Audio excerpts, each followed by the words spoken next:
Salam, xoş gördük, əziz və dəyərli izləyicilərimiz. Sevinclə Danış YouTube kanalındasınız və bu dəfəki qonağım ədəbiyyatşünas, yazar Ramil Əhməddir. Xoş gəlmisiniz Ramil müəllim studiyamıza. Dəvət üçün çox sağ olun. Təşəkkür edirəm. Biz bu gün Ramil müəllimlə müasir insanın kitabdan uzaq düşmə səbəblərini, bədii ədəbiyyatın psixoloji və mənəvi qoruma funksiyasını, eləcə də süni intellektin, qlobal trendlərin və ya dəyərlərin içində ədəbiyyatın güc və gələcəyini danışacağıq. Ümumiyyətlə ədəbiyyat haqqında danışmaq mənim üçün həmişə xoşdur, həmişə zövq aldığım mövzudur. Ümid edirəm ki, dinləyicilərimiz, izləyicilərimiz üçün də belə olacaq. Bədii ədəbiyyatın bugünkü mənzərəsi deyə bilmərəm bütün dünyada eynidir. Coğrafiya ilə bağlı fərqlər var.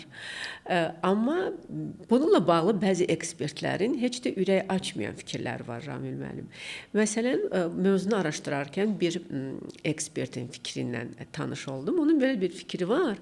Deyir ki, bədii ədəbiyyatın gələcəyi necə olacaq? Məqalənin adı belədir və bir neçə onun proqnozları var. Proqnozlarını səsləndirmək istəyirəm. Bəlkə sizin üçün də və izləyicilərimiz üçün də maraqlı ola bilər. Birinci versiyası odur ki, ədəbiyyatın sonu gəlir, bədii ədəbiyyatın sonu gəlir. İkinci versiyası ədəbiyyat yalnız seçilmiş insanlar və elita üçün olacaq. İkinci versiyası budur. Üçüncü versiya odur ki, süni intellekt və sosial media artıq ədəbiyyatı əvəz edir. Yəni, bəzi insanlar üçün. İndi bu fikrə sizin münasibətiniz necədir? Hər üç fikrə və ümumiyyətlə sizin alternativ olaraq dördüncü fikir sizdən də gələ bilər. Ümumiyyətlə, Sevinç xanım, bu kimi fikirlər həmişə olub. Siz də jurnalistsiniz, bilirsiniz. Fotoqrafiya çıxanda insanlar deyirdi ki, artıq rəsm çəkmək dövrü bitdi. Deyək ki, televiziya çıxanda artıq dedilər ki, teatr dövrü bitdi. Nə bilim, rəqəmsallaşanda biz dedik ki, artıq kağız mətbuat dövrü bitdi. Amma geri çəkildi də. Bəli, təbii ki, təsirsiz ötüşməyini gözləməyimiz düzgün olmazdı. Amma həm də biz başa düşürük ki, əslində bir baxanda da heç nəyin bitmədiyini həm də görmüş oluruq. Bu və digər formada zamanla uyğunlaşdırılmış və xüsusiyyətlərini dəyişmiş şəkildə davam edir. Bugün klassik kanonların dağıldığı bir dövrdə yaşayırıq. Məsələn, artıq janrlar arasında kəskin, qalın sərhədlər yoxdur, necə ki, bizim həyatlarımız arasında yoxdur. Sanki şəffaflaşıb, hər şey, bütün sərhədlər iç-içə keçib. Sənətdə də bu baş verir. Məsələn, siz bunun ən məşhur şeylərinə baxsanız, deyək ki, son illərdəki Nobel mükafatını alan yazıçılara baxaq. Məsələn, deyək ki, yaxınlarda alanlardan biri Bob Dylan idi. Bob Dylan kimdir? Mahnı mətnləri yazan bir şair, musiqiçi. Amma heç vaxt təsəvvürə gəlməzdi ki, Nobel komitəsi bir mahnı sözü yazan müəllifə, deyək ki, Nobel mükafatı verir. Amma sülh çağırışlarına görə onu vermişdilər. Ola bilər. Alekseyeviç var idi, yadınızdasa, müharibədə qadınların oçerklərini yazırdı. Bu yeni bir şey idi ki, yəni oçerk yazan. Çünki adətən biz gözləyirdik ki, mükafatlar klassik romana, klassik hekayə, klassik pyesə, deyək ki, klassikləşmiş, kanonlaşmış belə deyək ki, janrlara verilsin. Amma bugün artıq sərhədlərin itdiyi bir çağda yaşayırıq. Dolayısıyla bədii ədəbiyyatı düşünəndə ki, bəli, bugün heç kim Dostoyevski kimi, Tolstoy kimi yazmır onsuz da, yazmaq da maraqsız olardı. Zamana uyğun onun da ədəbiyyatı formalaşır. Bu çox geniş bir sualdır, ümumiləşdirmək çox çətin olur. Çünki bəli, niyə ki bədii ədəbiyyat ölməyəcək? Ona görə ki, ən azı məsələn hər zaman dedektiv oxuyanlar tapılır. Nə bilim deyək ki, biraz daha macəra kitablarını yəqin ki insanlar uzun bir müddət oxuyacaqlar. Burada bəlkə müəllifin indi vurğuladığı məsələlərdən biri yaxşı mətnlərin, ciddi ədəbi mətnlərin oxunma sayının azalması ola bilər ki, bu da əslində hər zaman belə olub. Bu sanki bir klassik ədəbiyyatın bədduasımı deyim, kabusumudur deyim ki, əslində bir çox yazarlar heç sağlığında tanınmayıblar, kitabları bir o qədər rəğbət görməyib, ölümündən sonra bəzi şeylər başlayıb. Bu mənada mən düşünürəm ki, yəni bədii ədəbiyyatın məsələn sonu gəldi demək, əslində insanın sonu gəldi demək kimi də. Bəlkə romantik səslənir. Nəyi demək istəyirəm? Əslində ədəbiyyat da öz strukturunu və xüsusiyyətlərini dəyişib. Mənə görə siz məndən soruşsanız ki, bugünkü müasir dövrümüzdə ədəbiyyatın izlərini siz görürsünüzmü? Ədəbiyyat ölübmü, yoxdurmu? Mən sizə kəsinliklə deyəcəm ki, yox. Ədəbiyyat hər yerdədir. Məsələn, çünki mən ədəbiyyatı sadəcə qalın-qalın kitablarda, tozlu kitabxana rəflərində yazılmış mətnlər kimi görmürəm. Məsələn, bu gün deyək ki, gənclər nəyi sevir? Video oyunları. Video oyunların içində mən ədəbiyyatı görürəm. Yəni çünki video oyunların içində xəyali qurmaca qəhrəmanlar var, dünya var, məkan var.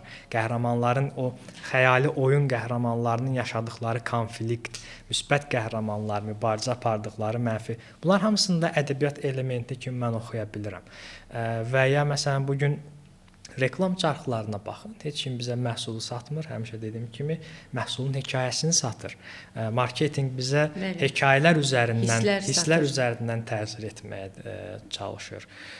Çıxış mətnləri yenə hekayələşdirilmə üzərindən danışılır. Yenə bu da bir mənada ədəbi bir struktura, bədii bir struktura sahib olur. Dolayısıyla bədii ədəbiyyatın sonun gəldiyi yox, sadəcə dəyişdiyini anlamalıyıq və əslində bugünkü günümüzdə, modern həyatımızda o ədəbiyyatın belə deyək ki, elementləri dəyişdirilərək daha fərqli iş sahələrində tətbiq olunur deyə düşünürəm.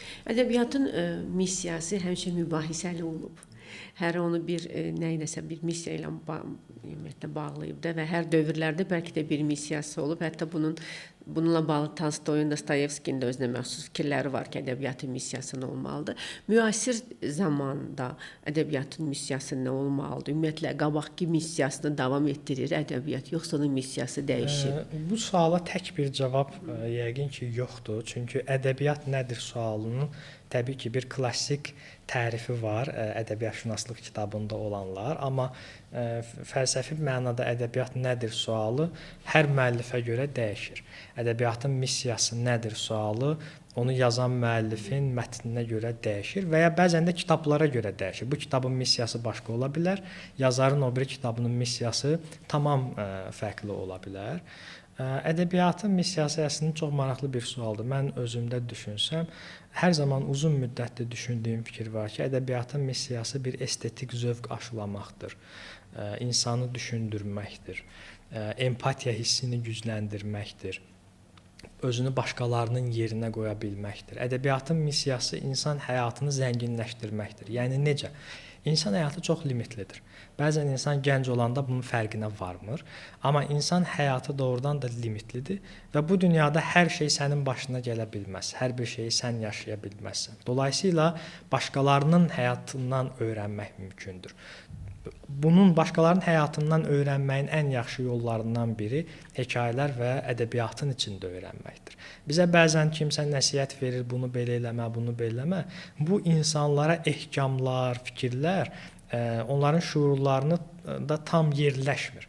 Amma bir fikri, bir ehkamı, bir düşüncəni ədəbiyyatın, hekayənin içində verəndə insan bunu belə deyək ki, daha yaxşı anlayır. Qədim zamanlarda belə bir xüsusiyyət var idi. İnsanlar ocağın ətrafına yığışardılar və bir nəfər həmişə hekayə danışardı. Ona qulaq asanlar da həmin o hekayənin gücündən o meşədəki, o qaranlıqdakı vəhşi yırtıcıları unudardı, öz xəyal dünyasını qurardı, kimsə özü öz zehnində bir şeyləri canlandırar və özünə məxsus bir sehirli aləmin içinə düşərdi. Bu gün də həmin funksiya davam edir. Yəni bu gün də həmin o hekayətçi, nəql edən, danışan adamı biz danışıb öz aləmlərimizə çəkilməyimiz üçün var. Sadəcə indi artıq ocaq qalayıb onun ətrafına yığışmırıq. Bəzən bir evdə divanda oturub əlimizə ekranı, telefonu alıb deyək ki, onun içindəki hekayəçini dinləyirik. Amma bizdə bugün sosial media var və biz kitab oxuyanda nə qədər orada hisslər keçiririk. Yəni özümüzü müəllifin yerinə qoyuruq. Müəllifin yaşadıklarını yaşayırıq, qəhrəmanlarına, pis qəhrəmanlara nifrət edirik, pozitiv qəhrəmanları sevirik, özümüzlə onları özləşdirməyə, yəni ümumiləşdirməyə çalışırıq, ona bənzəməyə çalışırıq. Yəni bir ədəbiyyatı, bədii ədəbiyyatı oxuyanda biz onun içində özümüz üçün kitabın qəhrəmanına çeviririk.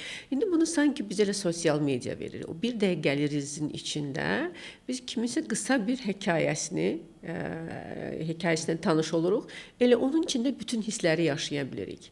Bu mənada, yəni sosial media kitabı əvəz eləyir necəsə və ya kitabdan aldığımız duyğuları əvəz eləyirmi? Görünüş olaraq, bəlkə də beynin aldadılma şəkli olaraq, bəli, eyni təcrübəni yaşayırmış kimi, hiss edirmiş kimi olsaq da, mən düşünürəm ki, bir dəqiqə ərzində insanın hansısa bir həqiqətə, hansısa bir dərin mənaya, dərin bir empatiyaya çatması bir o qədər mənə real gəlmir. Dolayısıyla ədəbiyyatın gücü bunu zamana yayaraq, zamanın içində düşündürərək və daim xəyal edərək, daim canlandıraraq və storytelling edərək bizə ötürməsindədir. Burada indi bir dənə də bir şey var. Məsələn, mən özüm də ədəbiyyat müəllimiyəm. Tələbələrimə tapşırıq verəndə bəzən soruşursan bu roman və s. danışırlar. Görürsən ki, başlayırlar onlar romanın süjet xəttini danışmağa, informasiya verirlər. Mən deyirəm ki, axı biz bu kitabları informasiya vermək üçün, əzbərləmək üçün ki, A adlı qəhrəman B adlı qəhrəmanı sevir, B-ni ailəsi ona etiraz edir. Bunu əzbərləmək üçün, süjet xəttini danışmaq üçün etmirik. Yəni bizim bu indi sosial media və s. dediyimiz şey, bəli, biz indi daha çox informasiya, daha az məna dövründə yaşayırıq. Mən belə düşünürəm. Dolayısıyla əslində siz bir də bir baxsaz, hamımızın əlində telefonlar var və sosial media deyilən şey nədir əslində? Baxsaq, ünsiyyət üçün, kommunikasiya üçün yaradılmış kanallardır. Əslində çox qəribə bir şeydir, paradoksdur. Ünsiyyət kanalları var, bu dəfə isə ünsiyyətin özü yoxdur. Bu dəfə isə biz artıq yeni nəsildə və ya telefonun içində olan bir çox insanların qarşılaşdığımız kimi daha asosial bir insanlarla qarşılaşırıq. Kommunikasiyaya keçməyi bacarmayan, ünsiyyəti bacarmayan. Halbuki əslində hər bir şey sanki paradoks bir şəkildə işləyir. Bu sosial medianın bizə bəlkə də qazandırmalı olduğu güclü bir şey kommunikasiya bacarığımızı gücləndirməkdir. Bizdə isə sanki bir şeylər tərsinə gedir. Ünsiyyətin forması öz təbii məcrasından çıxıb. Yəni təbii ünsiyyət artıq telefona keçib və bir də dediniz ki, qısa xülasə oxuyurlar kitablar haqqında. Ümumiyyətlə, bu yaxınlarda qarşıma çıxmışdı. Xüsusi bir tətbiq var. Telefona yükləyirsiniz və o telefon sizə çox məşhur əsərlərin qısa məcmusunu, qısa xülasəsini təqdim eləyir və sanki siz həmin kitabı oxumuş kimi olursunuz. Yəni belə tətbiqlərə necədir münasibətiniz? Bu bəzən bəzi kitabların xüsusiyyətlərinə görə ola bilər. Məsələn, psixoloji kitablar, motivasiya kitabları, fərdi inkişaf kitablarında bəlkə ola bilər. Təməl əsas hissələrinin deyək ki, mənimsənmək, istəmək kimi fikir ola bilər. Amma bədii ədəbiyyatda tam bu şəkildə işləmir. Yəni siz təsəvvür edin ki, hansısa bir şeirin xülasəsini çıxardırsınız, hansısa bir hekayənin, deyək ki, Anna Karenina romanı haqqında çox bəsit bir şəkildə danışırsınız ki, bir Anna var, başqa bir kişiyə aşiq. Yəni bunu izah etmək, yəni xülasələşdirmək onun belə deyək ki, xüsusiyyətini itirmiş olacaq. Sizə elə gəlmir ki, yəni siz düşünürsüz ki, bəli. Bir klassik yazıcı istəsəydi 10 səhifə onu yaza bilməzdi, bəs özünə əziyyət verib, neçə illərini sərf eləyib, nə üçün 300 səhifə, 400 səhifə o kitabı yazırdı. Yəni bunun bir məntiqi var. Storytelling baxımından, janr baxımından, sənətsəllik baxımından bir məntiqi var. Həmin adamlar yalnız və yalnız kitab haqqında informasiya əldə etmiş olacaqlar. Dolayısıyla kitabın əslində o bayaq dedinizə birinci sual ki, missiyası nədir? Missiyasını kitab tamamlamamış olacaq. Çünki kitabın missiyası məzmunu və mövzunu öyrətmək deyil, söhbət bədii kitablardan gedir.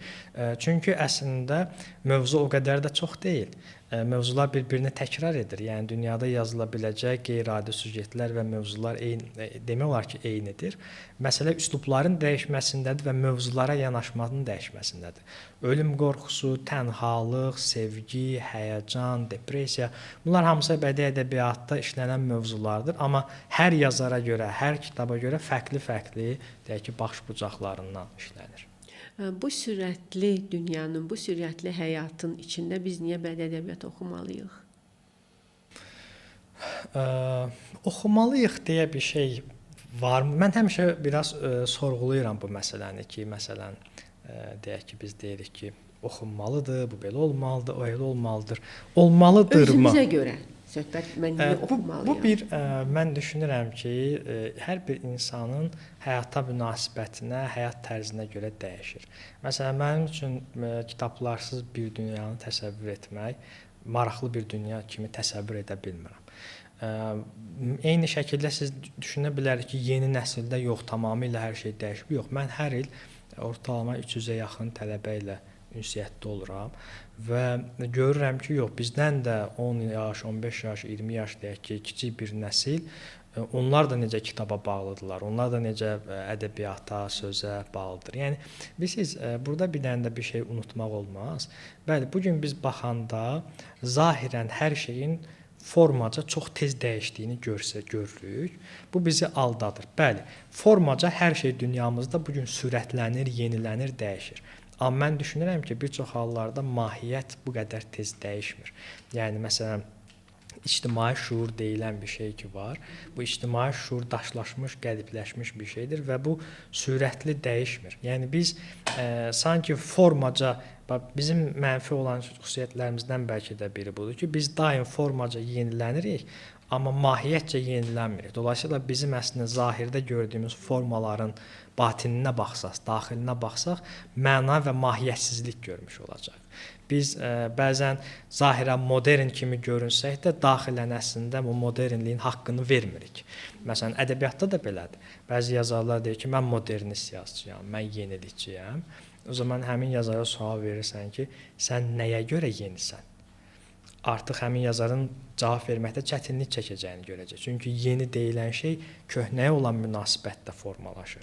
Dolayısıyla bir adamın həqiqi modernist olması üçün bütün köhnəni və ənənələri bilməsi lazımdır ki, onu rahatlıqla istədiyi kimi dağıtsın, müdaxilə etsin, redaktə etsin və ya bu və digər formada davam etdirsin. Bəşəriyyətin düşüncə tarixinə təsir göstərmiş, yəni müəyyən filosoflar, yazıçılar, şəxsiyyətlər var. Məsələn, Platondan başlayaq, sonra Tolstoy, Dostoyevski, müasir günümüzdə isə Umberto Eco'da, Murakami'də və onlara davam edir tutalım. Dəyərlər aspektindən baxsaq, onların yazdıqlarında nə isə dəyişir, ümumiyyətlə dəyişməlidir, yoxsa elə əslində elə dəyərlər o ümumbəşəridir, həmişə olub, həmişə eyni olub, sadəcə forma dəyişir. Mahiyyət eynidir, amma forma dəyişir. Bu dəyişən hər bir yazara görə və üsluba görə dəyişir. Məsələn, biz son dünyada deyək ki, 80-70 ildir baş verən proses postmodernist ədəbiyyat, postmodernist sənətdən danışırıq. Postmodernist sənət, yəni əslində bütün heç bir dəyəri mütləq klassikadan fərqli olaraq mütləq həqiqət kimi qəbul etməyən, ona gülməyi bacaran, ona ironiya ilə yanaşan bir düşüncədir. Məsələn, indi adını çəkdiniz Umberto Eco. Umberto Eco bu günlərdə də bilirsiniz Roma papası seçilir, dünyanın gündəmi olan məsələdir. Umberto Eco'nun da mövzuları da təxminən buna bənzər mövzulardır. Monastırda, kilsədə deyək ki, keçən deyək ki, məşhur Qızıl Gülün adı romanını xatırlasaq, biz nəyə görürük? Əslində orada o da dəyərləri bir növ sual atəşinə tutduğu və ironiya ilə yanaşdığı ki, məşhur Aristotelin Gülüş adlı kitabının qadağan olunması, çünki kilsəyə görə gülmək qadağandır fikrini ortaya qoyması və s. Dolayısıyla hər bir yazar bu və digər formada o dəyər keçmişin də bilirsiniz, burada bir dənə də bir şey var. Keçmişdə bir şey olub deyə bu mütləq ki, yaxşıdır, yeni olan hər şey də pisdir düşüncəsində olan böyük bir əksəriyyət var. Mən bunun yanlış olduğunu düşünürəm. Yəni keçmişdə də bir şeylər yanlış idi. Bu gün də hansısa yenilər həm yaxşıdır, həm də pisdir. Bizə sadəcə biraz daha zaman lazım olacaq ki, biz bunu anlayaq. Dəyərlərin aşınması və s. məsələsində bəlkə də biz heç vaxt bugünkü qədər görünür olmayıb deyə cəmiyyət. Yəni çünki bu gün artıq hamının deyək ki, mediası, hamının öz TV kanalı var, sosial platformalar vasitəsilə biz daha sürətli, daha tez bir şəkildə bu prosesləri görə bilirik. Amma bir 100 il əvvəl, 30 il əvvəl bunları bu qədər yaxşı görmədiyimiz üçün bizə elə gəldi ki, sanki bunlar baş vermir, bunlar yoxdur. Amma əslində siz baxsanız, Deyək ki, indi biz dəyərlərdən danışırıq, 19-cu əsr kitablarına baxın. Orada da vətənə xəyanət edən adamlardan yazır, sevgiyə xəyanət edən adamlardan yazır. Deyək ki, dostluğu qədrini bilməyən, valideynindən qədrini bilməyən insanlardan. Yəni mövzuların dəyişmədiyini mən yenə düşünürəm. Sadəcə burada bir baxış bucaqları dəyişir. Təbii ki, indi çətin olan şey zaten yaxşı sənətin, indi mən ədəbiyyat deməyim, bütün hamısını onun içinə alaq. Yaxşı sənətin xüsusiyyəti dövrünün və ya dövründən gələcəyini göstərə bilməsidir. Yəni sənətçilər dövrün şeyini hiss edə bilən adamlardır. Bu gün bədii ədəbiyyatın və ya sənətin yaşadığı krizislərdən bəlkə də biri odur ki, biz artıq bir əsr, 50 il əvvəllə müqayisədə o qədər sürətli yenilənirik ki, artıq sənətçinin özünün bu sürətlə ayaqlaşa bilməməsi, ayaqlaşa bilib, deyək ki, sənətçi bir hadisənin estetikləşdirməyə çalışana qədər, düşünüb onun kitabını, mətnini yazana qədər başqa şey dəyişir. Gündəm dəyişir, fikir dəyişir, axın dəyişir. Dolayısıyla sənət adamı üçün də çətindir ki, bunun belə deyək ki, formalarını tapsın. Biz məsələn deyirik ki, məsələn artıq sosial medialardan danışır, düzdür? Klassik hekayələrdə sevgi hekayələri necədir? Biz xoşlayırdıq ki, oğlan qıza məktub yazsın, hardasa görüşsünlər, onu gözləsin, onun həsrətində olsun. Bu gün axı həyatımızda bu rutinlər, bu tanışıqlıq münasibətləri də dəyişir. Dolayısıyla biz həm də gözləyirik ki, deyək ki, rəssamlıq da, ədəbiyyat da, musiqi də buna update olsun. Bu səfər artıq indi məsələ var. İndi sosial mediada tanış olmağın hekayəsini romantikləşdirməkmi deyim, estetikləşdirməkmi deyim, sənətçinin özü üçün də asan deyil.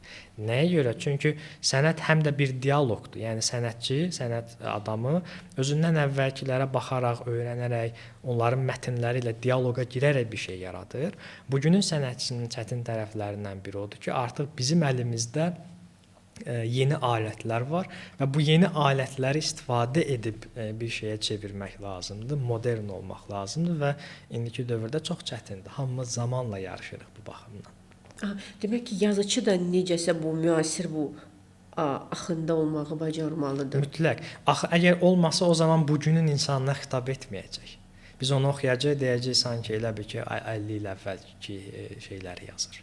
Ona görə bugün gənclər daha çox klassika oxuyur, yoxsa ki müasir yazarları oxuyur? Bu suala tam cavab verə bilmirəm. Təbii ki, məsələn deyək ki, mən bir ədəbiyyat müəllimiyəm. Dərslərimdə klassik ədəbiyyatı oxuduram. Dolayısıyla dərs vasitəsilə, universitetlərin, məktəblərin proqramı vasitəsilə əslində gənclərimiz bu mətnlərdən xəbərdar olurlar.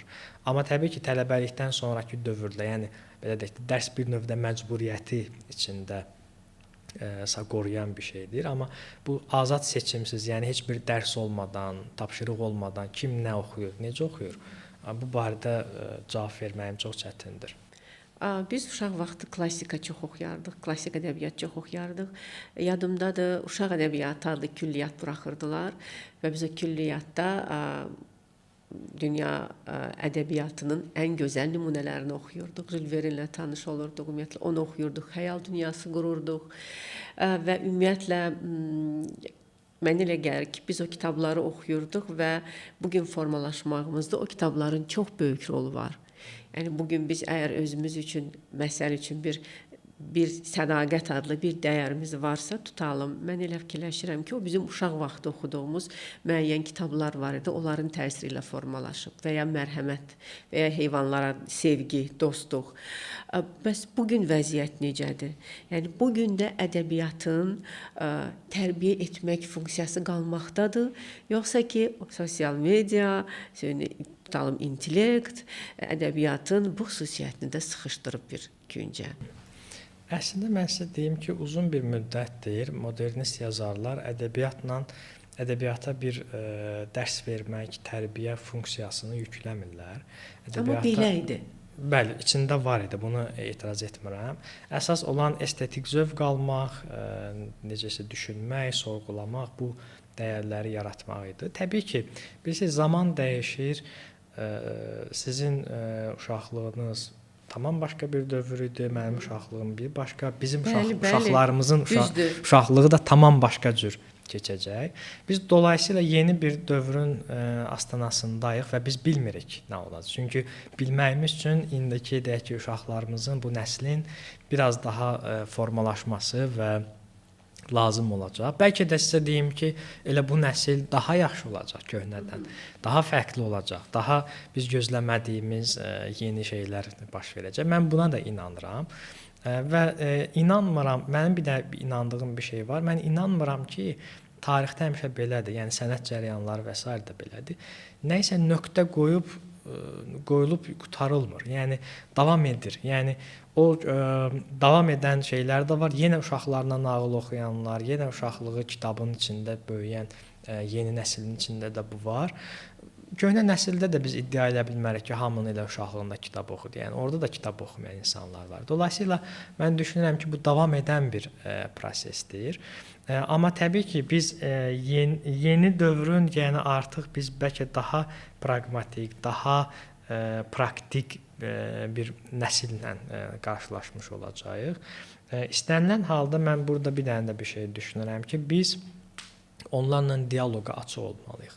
Çünki bizdə belə idi, siz beləsiz, biz siz ayrımını qoyduğumuz müddətcə aramızdakı uçurumu böyütmüş olacaq. Siz məndən soruşsanız ki, sən niyə müəllimliyin sevdiyin tərəfi nədir?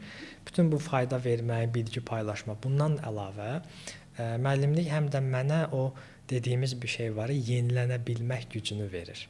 Çünki mən hər yeni akademik ildə mənim tələbələrim getdikcə məndən yaşca balacalaşırlar. Aramızda bir fərq, belə deyək ki, zaman-zaman böyüyür. Dolayısıyla mən dərs deyəndə məndən sonrakı nəsillərin düşüncələrini görə bilirəm, kitablara münasibətini görə bilirəm, həyata münasibətlərini görə bilirəm.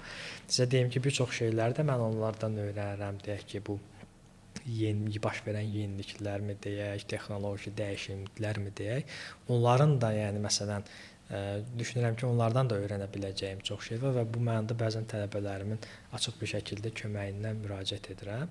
Və dolayısıyla düşünürəm ki, önəmli olan bir dialoqdur. Məsələn, nə üçün sevirəm bu işi? Dialoqda olmaq, bir yaradıcı adam olaraq da daim o yeni ilə əlaqəni kəsməməyin tərəfdarıyam. Və hər bir belə deyək ki, o yeni nəsildə gördüyüm hansısa bir davranış, uyğunsuz bir davranış deyək və ya bizim dəyərlər prinsipimizə uymayan davranışda da mən hər zaman baxış-bucağımı belə qoymağa çalışıram ki, onu anlamaq istiqamətində çalışıram. Bəlkə də bu yazar olmağın verdiyi bir şeydir. Çünki yazar həm müsbət qəhrəmanlarına, həm mənfi qəhrəmanlarına eyni məsafədən dayanıb baxa bilən adamdır. Yazar yaratdığı qatil obrazını da anlamağa çalışan adamdır. Onu qətlə sövq eləyən şey nədir? Yəni dolayısıyla bəlkə də bu yazarlığın verdiyi bir şeydir ki, mən istər bizdən əvvəlki nəsil olsun, bizdən sonrakı nəsil olsun, hər daim onların anlamağa çalışıram və belə deyək ki, bir dialoq qurmağa çalışıram. Məsələn, elə əsərlər var ki, onlar klassik olsa da, amma bu gün də oxunur. Sanki bugündən çağdaş zamanla da hardasa səslənir. Məsələn, Monte Cristo. Monte Cristo ən çox həm də oxunan kitablar siyahısındadır. Hətta onun filmini yenidən ekranlaşdırdı Hollywood və çox yüksək baxış sayı topladı. Və düşünürəm ki, bəzi əsərlər realistik ola bilir. Yəni hətta zaman keçəcək, bəlkə bir əsrdən sonra da ola bilsin ki, Monte Cristo yenidən baxılsın. Çünki orada sevgi də var, xəyanət də var, dost xəyanəti də var, müharibə də var, siyasət də var. Yəni çox əhatəli bir əsər olduğu üçün bəlkə dediyim kimi 100 il sonra da oxunacaq və ekranlaşdırılacaq və yenə baxılacaq. Gözəl bir şey dediniz. Burada bir möhtərizə açmaq istəyirəm. Yeni dövrün şeyləri dəyişir. Yəni baxın, 1940-larda, 50-lərdə bir kitabın çıxması, kitab rəfinə kitab mağazasına getməsi yetərli olurdu ki, oxucu ondan qarşılaşsın. Bu gün artıq bəlkə də biz o klassik ədəbiyyatmı dediyim, kitabmı dediyim, yeni alətlərin vasitəsilə gündəmə gətirmədiyimiz müddətcə, yəni biz gözləyə bilmirik ki, bir kitab çıxsın, qalsın rəfdə, mütləq oxucu gedib onu tapacaq. Biz artıq belə deyək ki, sosial zaten marketinqlər bununla məşğul olur. O kitabın marketinqi qurulur onun haqqında film çəkməklə yenidən gündəmə gətirilir. Onun haqqındansa bir sosial çarx çəkilməklə, hansısa qısa bir təqdimat şeylərinin hazırlanması ilə. Dolayısıyla biz əslində yeni alətlərdən istifadə edib o klassikanı da belə deyək ki, yenidən gündəmə gətirə bilərik deyə düşünürəm. Aha. Məsələn, amma Sovet dövründə yazılan bəzi əsərlər var. Onlar bilmirəm. Məsəl üçün biz yaşda olan bəlkə oxucular oxuya bilər. Çünki yenə də bizdə həmin o Sovet dövründən o aşılanan bəzi o çox saf duyğular hələ də qalmaqdadır. Məsəl üçün bu yaxınlarda mən İlyas Əfəndiyevin Söyüdlü Arx əsərini oxudum. Onun səhv etmirəmsə ilk əsəridir. Və orada bir gənc xanımın nə qədər saf sevgisindən söhbət açılır. Nə qədər yəni bu sevgini o qədər ilahiləşdirir ki, və bu gün o kim oxusa gənc xanımlardan o əsəri, ona bir qədər çox utopik görünə bilər ki, yəni bir adam bu qədər sevmək, onu ilahiləşdirmək, onu ömrü boyu gözləmək bu real görünməyə bilər. O baxımdan sizcə bu gün müasir ədəbiyyat daha realistik olmalıdır? Yoxsa ki, yenə də o Leyli Məcnun sevgisi, Romeo və Julietta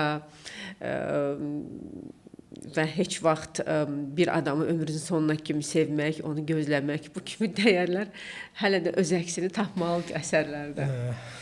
Mən bəlkə də biraz ədəbiyyatçı olub romantik cavab verəcəm. Mən düşünürəm ki, yenə bu şey, yenə Leyli və Məcnunlar var bizim cəmiyyətimizdə. Yenə sadiq dostlar var, yenə deyək ki, nə bilim, Üç müşketordakı kimi dostlar da var, fərqli olanlar da var.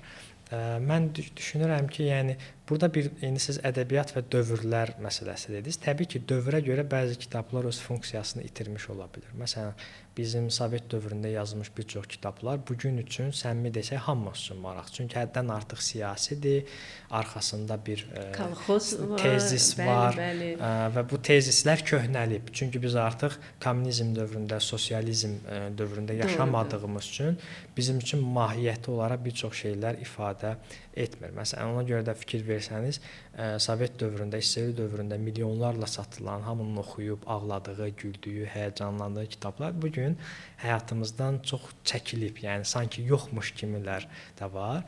Amma məsələn, bu gün məsələn Sovet dövründə güllələnmiş, sürgün edilmiş bizim şairlərimiz, yazarlarımız var ki, onların heç vaxt xüsusi təbliğatı olmayıb. Amma bu gün biz nə qədər zaman keçirsə keçsin, yenə bir Mikail Müşfiq bizə bir şey deyir, yenə Hüseyn Cavid nəsə bir şey deyir, yenə Əhməd Cavad bizim üçün əzizdir və onun şeirlərində bir məna tapa bilirik. Dolayısıyla bu bayaq film nümunəsində də dedim, bu dövrə görə də dəyişən bir şeydir. Bəzən bir film, bir kitab trend olur. Hər tərəfə yayılır. Bəzən bu trend bəzən yaxşı kitablar da olur, bəzən yaxşı olmayan kitablar da o trendə çevrilə bilir. Dolayısıyla biz əslində qəribə də bir şey yaşayırıq. Artıq biz fikir versə mənim də cavablarım biraz da qeyri-müəyyən gələ bilər, başa düşürəm. Çünki əslində biz çox qütblü bir dünyada yaşayırıq. Artıq hansısa bir mərkəzi nöqtəni tapmaq, bu belədir, bu belə olmalıdır deyə biləcəyimiz nöqtəyə artıq gələ bilmirik. Çünki artıq alternativ yüz minlərlə reallıqlar və qütblər var və bu qütbləri indi siz dediyiniz kimi bir nöqtədə mərkəzləşdirmək doğrudan da çətin bir şeydir. Bəlkə də mümkünsüzdür artıq. Bütün dünyada həmişə ən çox oxunan janr bir dedektiv janrı olub, bir də fantastikadır. Niyə belədir?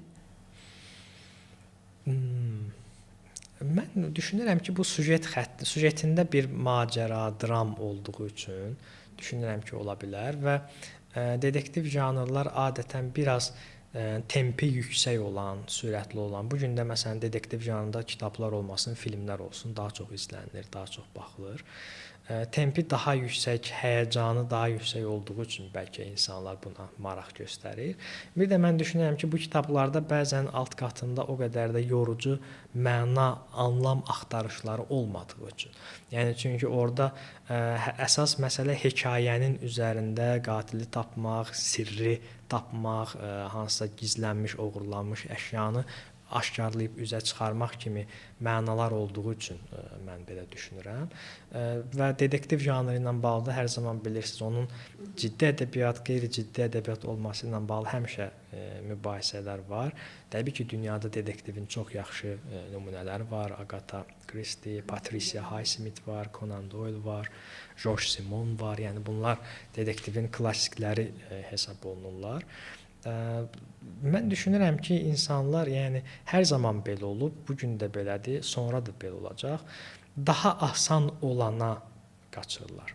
Daha tez anlaya biləcəyi, həzm edə biləcəyi bir şeyə qaçırlar. Doğrudan da bəzi kitabları anlamaq o qarşı tərəfin, oxucunun da hazırlığını istəyir bəzi kitablar. Ona hazır olması, həyat olaraq, düşüncə olaraq, fikir olaraq, mütaliə keçmişi olaraq hazır olmasını istəyir. Dolayısıyla bu cür hazırlıqlı oxucular tapmaq da belə deyək ki, çox çətin olur.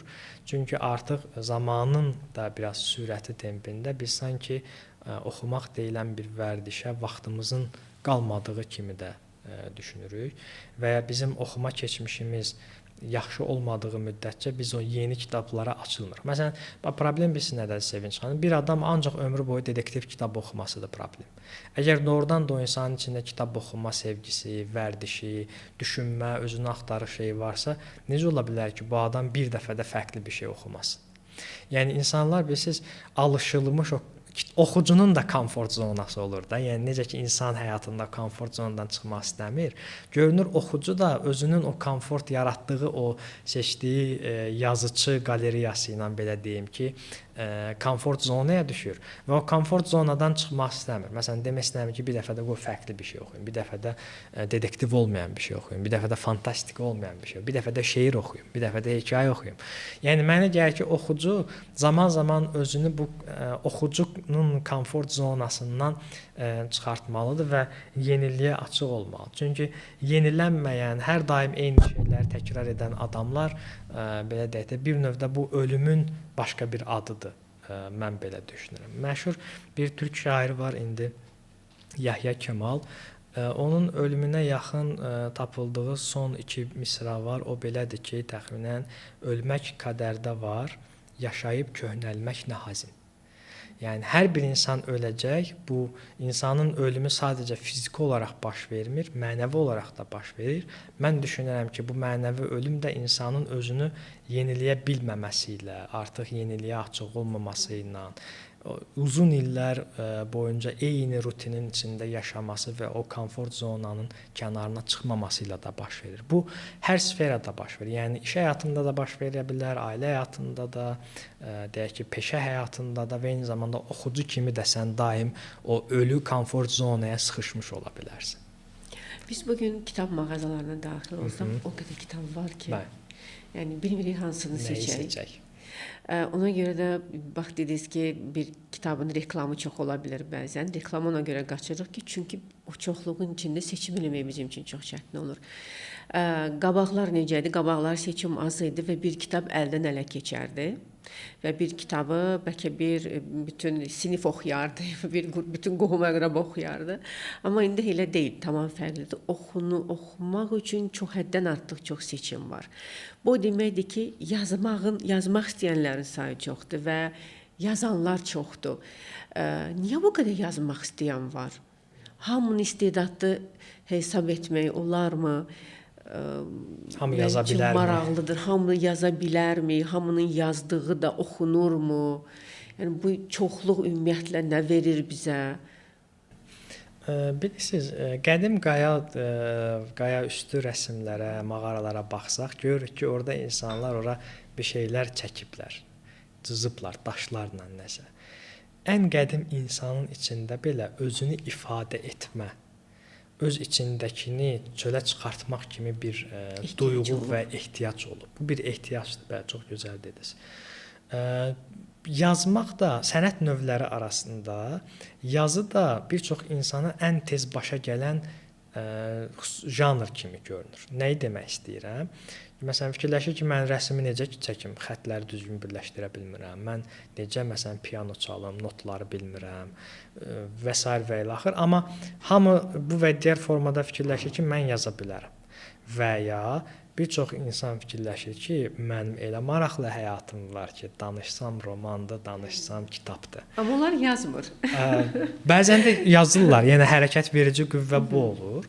Buradakı yanılğı nədir? Çünki ədəbiyyat nədir? Ədəbiyyatın xüsusi materialı yoxdur. Ədəbiyyatın materialı yalnız və yalnız sözlərdir.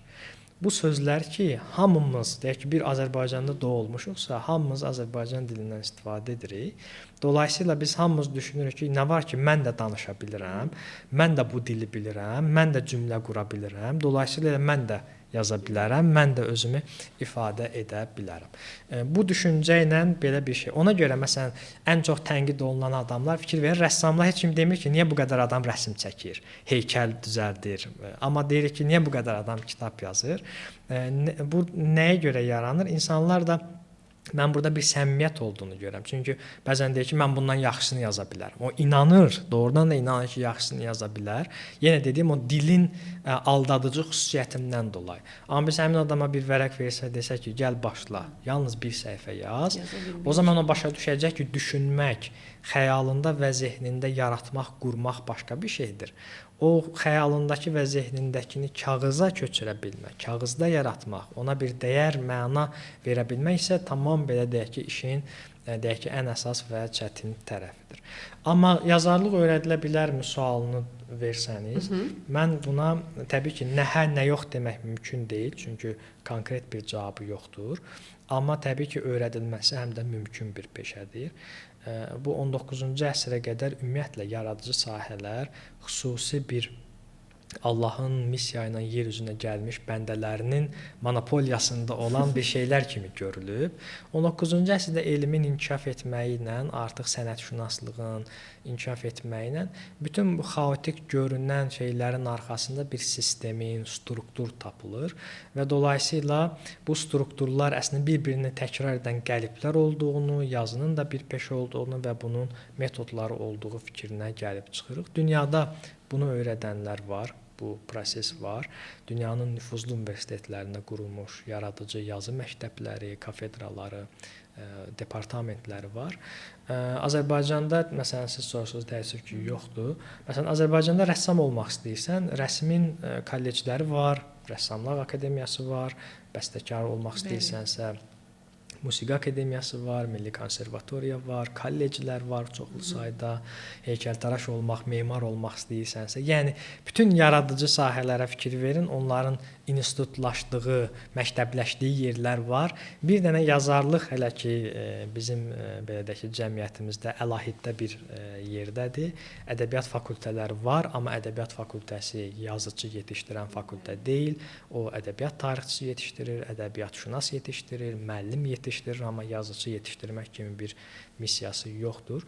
Düşünürəm ki, amma biz ona doğru gedirik. Artıq yəqin ki, yaxın illərdə və gələcəkdə bizdə də bu və digər formada universitetlərdə bunun bir ixtisaslaşdığını görmüş olacağıq. Mən düzdür bu işi edirəm, amma bir təlim kimi edirəm, özəl bir sahə kimi edirəm, amma həm də arzulayıram və yəni yazarlıq emalatxananız var, belə deyək. Bəli, yaradıcı yazarlıq emalatxanası var, bunu edirəm. Mənim İstanbul Universitetində mən müdafiə etmişəm doktorluq dissertasiyamı və mənim mövzum yaradıcı yazının pedaqogikasıdır və təcrübə onu göstərir ki, ümumiyyətlə elm onu göstərir ki, ədəbiyyatşünaslıq onu göstərir ki, nə qədər yazı mətni varsa, onun öyrədilmə də metodologiyası var. Yəni bütün mətnlərin bir pedaqogikası var. Bizə sadəcə kənardan baxanda bu çətin, qeyri-müəyyən gəlir, amma bir ədəbiyyatşünas mətnlərin o ortaq xüsusiyyətini görə bilən, qəliblərini görə bilən və strukturlarını görə bilən bir adamdır. Biz artıq 2 ilə yaxındır ki, bu təlimi edirəm və amma bir gün arzulayıram ki, elə sizin podkastda qoy tarix kimi qalsın ki, arzulamıram və inanıram ki, biz yaxın gələcəkdə Azərbaycanda bu artıq bir ixtisas kimi açılacağını görəcəyik. Məlum məsələdir ki, ədəbiyyat cəmiyyətə bir təsir gücü var. Bəzən bir trend də yarada bilir. Yaxınlarda bir məqalə oxudum. Sən demə Madam Bavariya əsərini ilk əvvəllərdə qadağan olunmuşdu daşıdığı dəyərlərə görə, məzmununa görə. Necə düşünürsüz? Bəs bu gün necə? Sizcə o yanlış dəyərləri, yanlış tendensiyaları təbliğ edən kitablar varmı? Yəni bir yazıcı kimisi narahat eləyirmi ədəbiyyatda bəzi məqamlar, bəzi tendensiyalar, bəzi istiqamətlər nə narahat eləyir sizi? Doğrudan da 1857-ci ildə yanılmıramsa Madame Bovary məhkəmə yolu ilə qadağan olunmuş bir kitab idi. Ədəbiyyatın məsələn trend yaratdığı şeylər var. Məsələn Bovarizm deyilən bir şey var. Bovarizm. Bu və digər formada ədəbi mətnlər bir trend, bir istiqamət yaradıb. Bu gün müasir ədəbiyyatı son dövrlər düzü xatırlamıram hansı ədəbi mətn belə deyək ki, belə bir trend yaradır. Bu gün 19-cu əsrdəki kimi hansısa bir kitaba qoyulmuş, fikrə qoyulmuş qadağalar demək olar ki, rastlaşmırıq. Müasir ədəbiyyatın yaratdığı trendlər nədir deyə soruşsaq, mən düşünürəm ki, bax burada da bir şey var. Bir kitabın trend ola bilməsi üçün bəzən onun çox populyar olması lazımdır. İstənilən halda bu məni narahat etməz. Nə mənada? Çünki düşünürəm ki, ən azı belə deyək ki, bir ədəbiyyatın yaratdığı trenddir. Pis və ya yaxşı ədəbiyyatın içindən çıxmış bir trenddir. Məni narahat edən şey əgər ədəbiyyat, ədəbi mühit, istiqamətlər baxımından və real olaraq ölkəmiz adından yerli ədəbiyyatı düşünsəm, birinci növbədə məni narahat edən nəşriyyat sistemlərinin düzgün işləm mexanizminin olmaması. Bax, yazarın işi yazmaqdır. Naşirin işi çap etməkdir. Tərcüməçi onu tərcümə etməlidir. Kitab dizayneri onun dizayn həllini tapmalıdır. Bəstəkar deyək ki, o şeirə, musiqi yazmalıdır. Bu gün biz sanki yazarın üzərinə bütün məsuliyyətləri qoyuruq ki, yazar həm sosial media influenceri olsun, öz kitabını təqdim etsin. Biz deyirik, səni axı tanımırıq, sən özün niyə kitabın haqqında tanış etmirsən? Bu düşünürəm ki, yanlış bir şeydir. Yaradıcı ruha da qarşı olan bir şeydir. Yəni bir yazarın hər zaman zamanı azdır və o az olan zamanı da onsuz da elə ədəbiyyata və mətnə həsr etmək istəyər. Xüsusən məsələn mənim öz şəxsi cavabımda mən düşünürəm ki, yəni belə deyək, bir kitabın dəyərini onun oxucu sayı müəyyənləşdirmir. Yəni çox az da oxuna bilər. Bu o demək deyil ki, bu pis kitabdır. Çox oxuna bilər, çox satıla bilər. Bu da o demək deyil ki, bu yaxşı kitabdır. Siz az əvvəl dediniz, biz gedirik, nə alaq, bu qədər şeylər var və s. Dolayısıyla biz yaxşı oxucular əslində nə alacaqlarını bilirlər. Nə mənada? Yaxşı kitabların içindən başqa kitablara gedib çıxırsan. Sən bir kitab oxuyursan, sonra görürsən ki, o yazarın müsahibəsini tapırsan, o yazar deyir ki, mənə ən çox təsir edən bu yazardır, bu kitabdır. Sən onun izi ilə ora gedirsən, onun izi ilə başqa yerə gedirsən. Dolayısıyla yaxşı kitabların çoxaltmaq, səni istiqamətləndirmək kimi bir funksiyası da var. Mən düşünürəm ki, oxucu o düzgün axını tapsa, onun içindən belə deyək ki, kitabların içindən kitablara gedib çıxa biləcək və bu çoxluğun yaratdığı belə deyək qarışıq mənzərədə öz yolunu tapa biləcək deyə düşünürəm. Bir də düşünürəm ki, bəzən də biraz da məsələn tanımadığımız, bilmədiyimiz adamlara da şans vermək lazımdır. Yəni biz gözləməməliyik ki, bir kitab məşhur olsun, kimsə bizə tövsiyə eləsin. Bəzən də o kitabları alıb biraz səhv eləmək, biraz yerli ədəbiyyata. Məsələn, mən Azərbaycan ədəbiyyatını tədris edirəm. Bir çox tələbələrim semestrin sonunda həmişə ona gəlib deyirlər ki, biz heç bilməzdik ki, Azərbaycan ədəbiyyatı bu qədər maraqlıdır, zəngindir, bu qədər maraqlı işlənmiş mövzular var. Çünki belə bir formalaşmış qəlib var ki, sanki yaxşı olan Qərb ədəbiyyatıdır, yaxşı olan Amerikan ədəbiyyatıdır, yaxşı olan Nobel mükafatı almış yazıcıdır. Yox, belə deyil. Çünki bu mükafat zaten yalnız ildə bir nəfərə məxsus olan, verilə bilən bir şeydir. Amma ildən onlarla, minlərlə də yaxşı kitablar yazıla bilər. Son dövrlərdə kitab ədəbi blogerlər var və onlar bəzi kitabları özləri oxuduqdan sonra oxuculara onu tövsiyə eləyirlər. Mən əvvəllər inanmırdım ki, bunun bir təsiri ola bilər.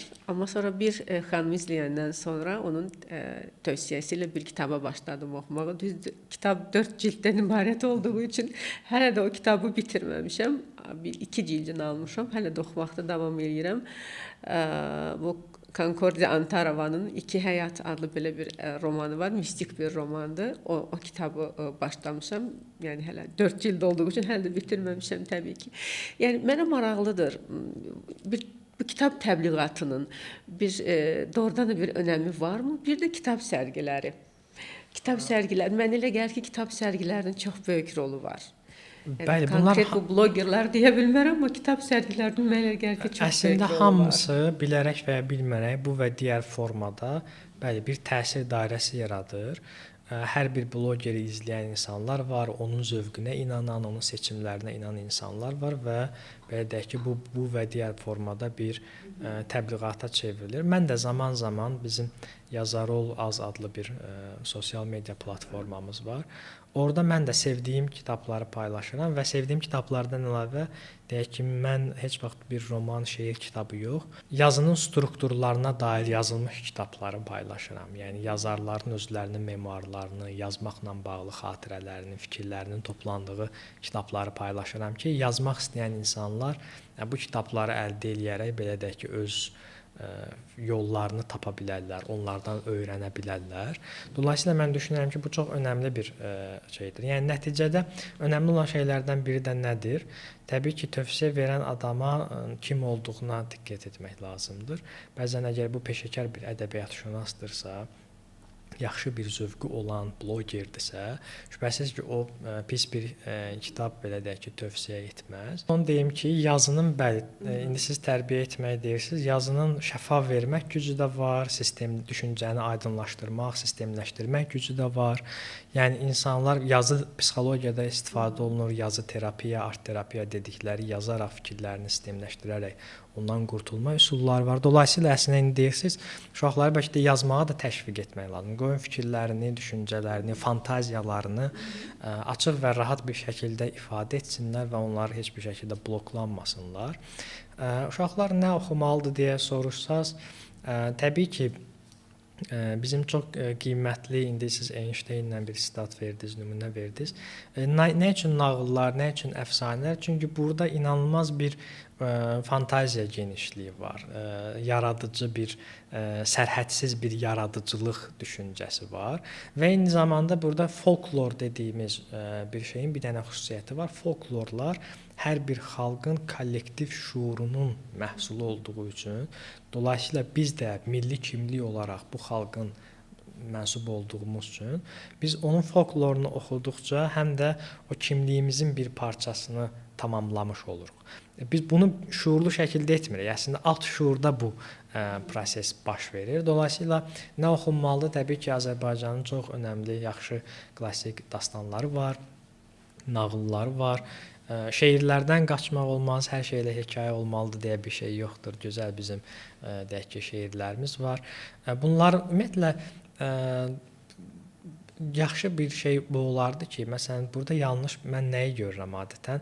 Valideyn özü oxumur, istəyir ki, övladı oxusun. Məsələn, valideyn əlində telefonladır, amma övladına deyir ki, sən get kitab oxu. Dolayısıyla bilirsiniz ki, uşaqlar böyüklərin davranışlarını özlərinə belə deyək bir rol, rəhbər kimi götürürlər. Dolayısıyla burada birinci növbədə indi siz deyirsiniz ki, valideynlər uşaqlarına nə oxutursunlar. Mənim bir dostumuz vardı, kitab bloqeri Sərxan Rüstəmov. Onu da bəlkə izləyə bilərlər, çünki o da uşaqlar üçün şeylər verir. Sərxan maraqlı bir şey deyir, bir dəfə məni çağırdılar ki, məktəbə ki, uşaqlara necə kitab oxumaq haqqında danışım. O deyir ki, mən də rakursu dəyişərək belə qoydum. Dedim ki, uşaqlar, biz neyniyək ki, valideynlərimiz oxusunlar. Dolayısıyla mənə gəlir ki, oxumaq birinci uşaqlarımızdan yox, bəlkə də valideynlərdən başlayan bir xüsusiyyətdir. Təbii ki, bu da mənim üçün aydındır. Günümüz dünyasında valideynlərin iş həyatı, zamanının məhdudluğu, bunlar da aydın olan bir şeydir. Amma bir də bir şey var, şərt olan çox oxumaq deyil. Məsələn, mən həmişə tələbələrimə də deyirəm. Yəni biz heç kəslə yarışmırıq. Mən 5 kitab oxudum, sən 50 kitab oxudun. İnsan ola bilər ki, bir aya bir kitab oxuya bilər, daha böyük fayda əldə edə bilər. İnsan var ki, bir aya 50 kitab oxuyar, amma o oxuduğu 50 kitabın heç birini nə həyatına tətbiq eləyə bilər, nə mənasını anlaya bilər. 2 ay sonra da oxuduğu hər şeyi unuda bilər. Dolayısıyla burada mən məsələ çox oxumaqda deyil. Məsələ az olsa belə keyfiyyətli və yaxşı mətnlərin oxunmasındadır. Çox sağ olun Ramil müəllim. Təşəkkür edirəm studiyamıza gəldiyiniz üçün və maraqlı diskussiyanız üçün, məsləhətləriniz üçün. Sizə də təşəkkür edirik bizi izlədiyiniz üçün. Bəyəni düyməsini basmağı və şərh də yazmağı unutmasanız sevinərik. Sağ olun. Növbəti buraxılışlarımızda görüşənə kimi.